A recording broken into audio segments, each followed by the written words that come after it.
Dryfire is the secret method that every good shooter has used to get better at shooting, to get faster, to get more accurate, to build all their skills. Nobody does it without Dryfire. And today I'm going to tell you how to make it brain dead simple for you to get better at Dryfire, even if you don't like doing it, or you forget to do it, or you can't make yourself do it, and you're having trouble building the habit of Dryfire. Caleb here, the founder of Patriot Training Center, and today I'm going to tell you the #1 hack to make Dryfire work for you, to make it easier for you to actually do it and build this habit of Dryfire. The #1 secret, kind of to building any really good habit, is to remove friction from the process. Make it as easy as possible for yourself to get started, because getting started is always the hardest part. And if you can just get yourself over that hump and start doing it, then you will find it extremely easy to probably complete it. So there's kind of 2 tips here. First, #1 is just make a commitment to yourself. So if you are committing to do Dryfire, say you're going to do it 3 times a week, or you're going to do it every day for just 10 minutes a day, kind of like we do in our Dryfire program, which, by the way, we are giving away free. It's a 30-day program. It only takes 10 minutes a day, and you can sign up for that in the description below,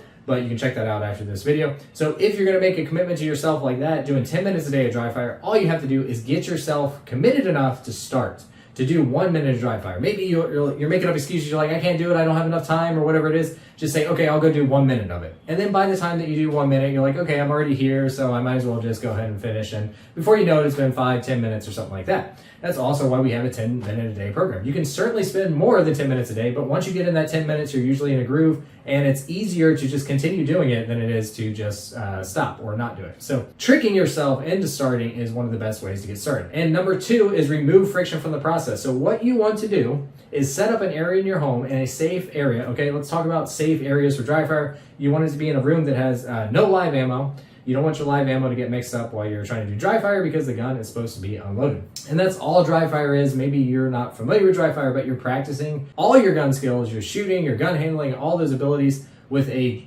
safe and unloaded handgun in the comfort of your own home, so that you don't waste money on ammo, you don't waste your time going to the range. You can build all of those skills at home. So you need a safe area in your house to do it. This is my office. Behind this wall I know what's behind this wall, so this is my safe area here. And the key here is that I set up targets that I pretty much leave up all the time. Now, you may get into fights with other family members, perhaps your spouse, about where you're like leaving targets around the house. I will leave that up to you. I've definitely had those fights myself, but you can buy any of these types of target. These are reduced scale targets. I highly recommend investing in some reduced scale targets. You can get these all over the internet. You can either print these out and tape them to your wall, kind of like I've done with one of these target drills here, or you can buy specially made ones like these. These stick onto a wall. Ben Stager Pro Shop has little cardboard ones.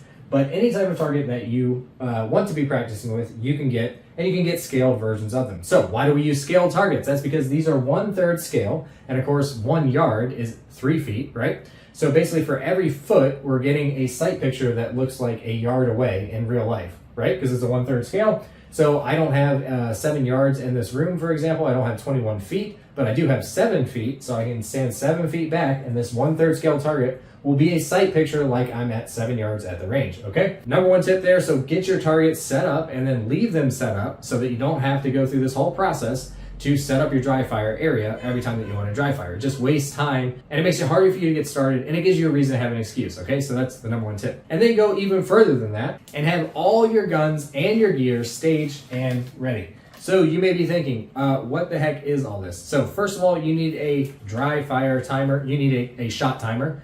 And a shot timer is extremely important. You can download some free apps for your phone in the meantime, but I highly recommend purchasing a Dryfire timer at some point. This is an AMG-Labs timer, but there's tons of ones out there. This one actually has a microphone good enough that it'll pick up Dryfire shots, which I find useful. So I really like this one, and I'm digging it. It's very simple, and it didn't take me too long to figure out. But a shot timer, I think, is an absolute necessity. And in the meantime, you can use free apps on your phone, and that'll work perfectly fine as well. So do not delay. Just get the free apps on your phone and then order yourself a shot timer.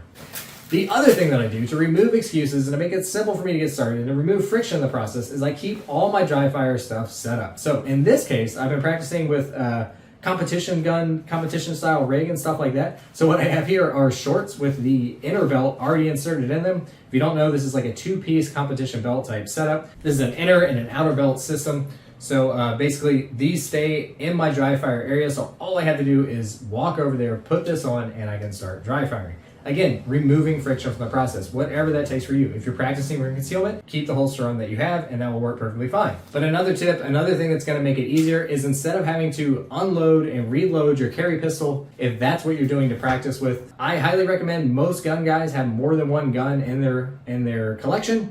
I highly recommend having a gun that's completely unloaded that you use for dry fire, and you just keep that in the dry fire area, and that's your dry fire gun. That way you don't have to worry about unloading your pistol, reloading your pistol, taking your self-defense ammo out, that type of stuff. You can always have a dry fire gun. Of course, you're going to check it 2 or 3 times to make sure that it's actually unloaded because you want to be safe, but this makes it much easier to get started and removing friction from the process. And just as a bonus tip, one thing I really like are snap caps or dummy rounds or whatever you want to call them, but these are rounds that have no actual primer in them, so they're completely safe. They cannot go off, but they have a bullet in there, and then they have a casing so that they have a little more weight to them, and you can put these into your magazines. And this has a lot of benefits. It gives you more of a realistic weight to the way that your gun feels, so it's not completely unloaded. You can practice your reloads and malfunction clearances. There's tons of things that you can do with these snap caps, so I highly recommend those as well. The point of all this is that dry fire works. Dry fire will definitely increase your skills, and the only way that you can't get results from dry fire is by not doing it. So you need to remove all the different friction points and all the different excuses for why you're not dry firing. So those are my best tips to do that. Your only other excuse is you don't have a good dry fire program, but you don't have that excuse anymore because you can get our free 30-day dry fire program that only takes 10 minutes a day. Just check out the link in the description below, and I'll see you in the next video.